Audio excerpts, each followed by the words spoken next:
For this video, ang gagawin naman natin is i-derive natin yung transient voltage across inductor in RL circuit, or let's say series RL circuit.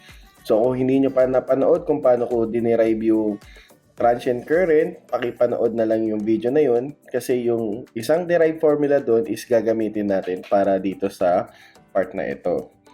So yung voltage across inductor natin is equal sa L di all over dt. So para makuha natin yung transient voltage, ilalaplas natin ito. Okay? So ngayon, gagalaw na lang tayo dito sa right side of equation. So once na malaplas natin yan, yung magiging value niyan is L S I function of S minus I at 0. Pero ayun nga, di ba?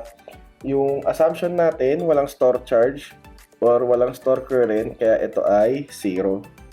So yung voltage across inductor natin ngayon is lalabas na SL I function of S.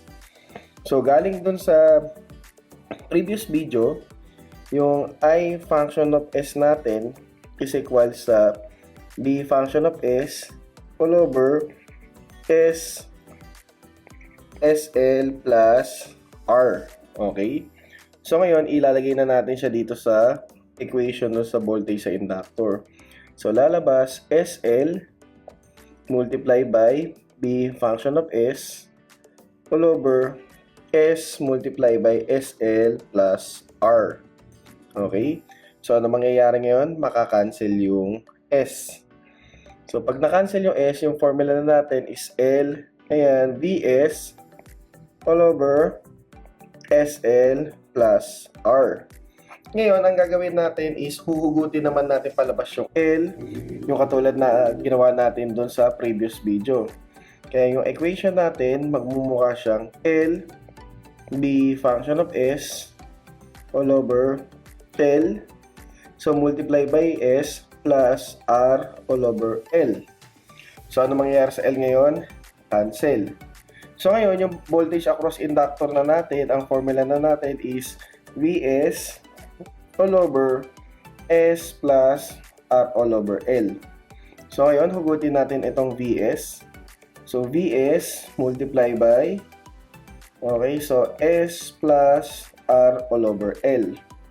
So para makabalik tayo sa time domain, ang gagawin na natin is i-inverse Laplace na natin itong equation na to. So, once na may inverse Laplace natin yan, yung VL natin is equal sa V is a function of t. So, tandaan, di ba? Ito ay e raised to negative at. So, bale, V is a function of t, e raised to negative r all over L t. So, ito yung transient voltage natin across sa inductor kapag yung source natin is DC circuit. So, dito, makikita natin na yung voltage across the inductor is decaying with respect to time. Okay, so sa susunod na video natin, ang tatry naman natin i-derive is yung voltage across the resistor. So yan, for now, ito muna yung mga gagawin natin mga videos, yung mga derivation ng mga formula. Mahirap kasi mag-record ngayon. So yan, hope na sumubaybay pa rin kayo sa mga lecture series natin dito sa Pampas Leap. So more on naka-focus sila sa mga derivation ng formula. So ayun, thank you. See you sa mga susunod na episode dito sa EE Lectures and The Lord of Stories podcast.